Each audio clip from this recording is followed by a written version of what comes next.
How's it, guys? Welcome back with John Rubes here. Once you've done all those steps of setting up your device and stuff, you take it and you plug it into your flash, your little dongle that you connect to your cigarette lighter, and you just drive around. And just be careful. This logbook can only store data for about a month, maybe just more than a month. So when you're driving around, just remember to clear it once a month. Okay, so once you get it, all this yellow writing will not be on your device for the first time. It'll all just be blank. You'll have to go and click download, and this will all just download. Just wait for it to download and process, and this will go. You'll see the next screen when this is all done. It's a quick one. So this usage block here is the percentage of how full your device is. So your guys will obviously fill up a lot quicker than this. This is Rudy's device, so everything on here is not mine, in case I went to some sketchy places. Cool, so it's all downloaded now, and then this will be the screen that comes up. So it'll say how many downloaded, how many are new. Your first time, this will all be the same, but after that, it just keeps on storing all the data on your computer and not on your device. So we're going to click OK, and then all the data comes up here. This is just for this month, but you can select by months over here, or you can select your data range. So I normally just go from sort of beginning of time. So we're going to go from beginning of May, we already started, and then the 31st, that's fine. And then it just loads all the trips here, and you can see from the beginning, from the 2nd of May, all the way here.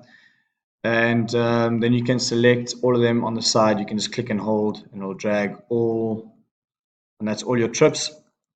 And then you can change your trips, so we can right click here and say these are all business trips, and then you can give a reason, just say work SHP, and then you can select all the trips to be business. I find this is a bit of the easier way, and then you just wait for it to load, and there you go. So it's all loaded.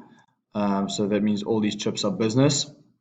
Except now we want to change the trips from over the weekends. So unless you're doing weekend work, obviously, but so there's Saturday and Sunday, these trips are going to change to personal. So we're just going to say private trips. That changes to private straight away there. We'll see. So it really doesn't do it on the weekends, but so you can change your weekends to private and everything. And obviously you've selected your range or right, so then you go to reports. So this is where it becomes quite important for logging all your data correctly, and especially for reporting purposes. You want to make sure your trips are correct. So you just want to make sure all your trips are there, the ones that you did. So yeah, it's quite cool. You can set places to be certain things. So for instance, this is where Rudy lives. So then you can just say there, like you can change this place to be home, rename start location, and then you can edit the personal name, etc. You can play around a bit with this. I haven't really done all that stuff.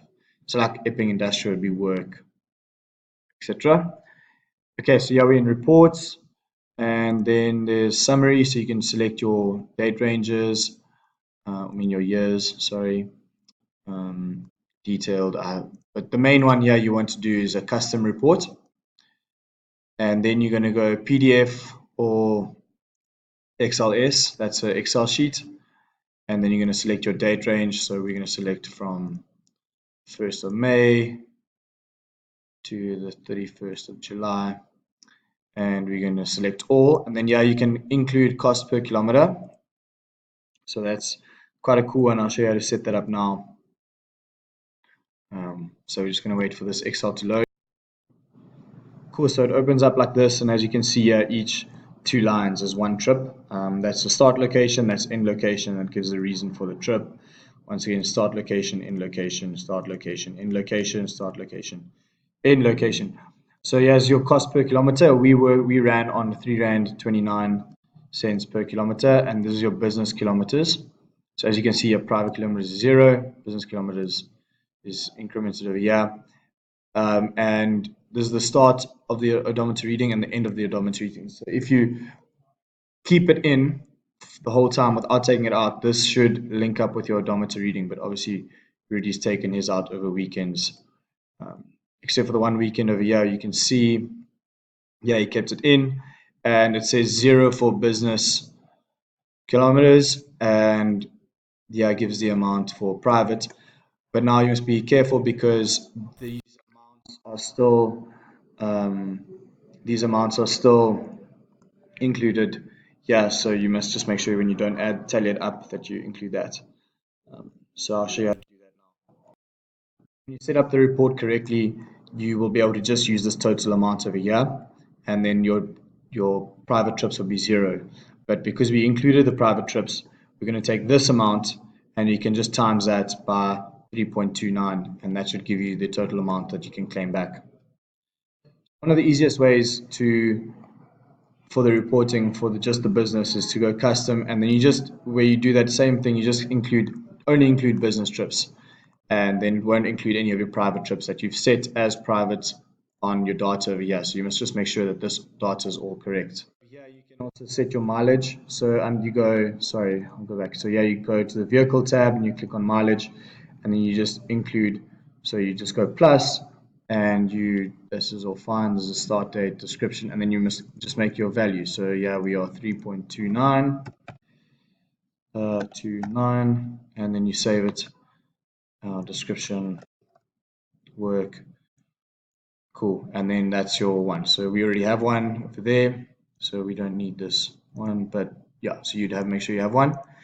And then when you go reports and you say, yeah, include cost per kilometer, that includes that 3.29, and then you get your total cost. So for instance, here we're going to do another one quickly, just to refresh your guys' minds, or unless I'm talking to a single person minder. And you can leave it as a PDF, and we're just going to do business. So we're just going to do all the business trips in a PDF, and this is going to be the one you submit on your expense claims on Acumatica. So yeah, you've got your cost per kilometer, your business kilometers, and then your odometer readings. And as you can see here, every 2 lines is a single trip. So it's pretty easy, and you're going to go all the way down to the bottom, and then that's your total claiming amount over there, and then that's your business kilometers.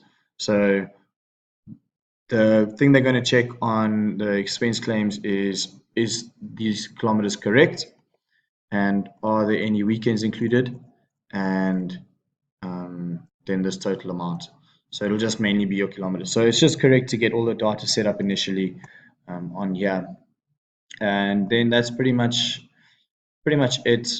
I haven't really fiddled around with much else. Yeah. So once you've downloaded the data, you'll see your device usage over here at the bottom. That might be quite full, and you just say, and then are you sure you sure you downloaded all the trip data? You say yes, and then that's cool.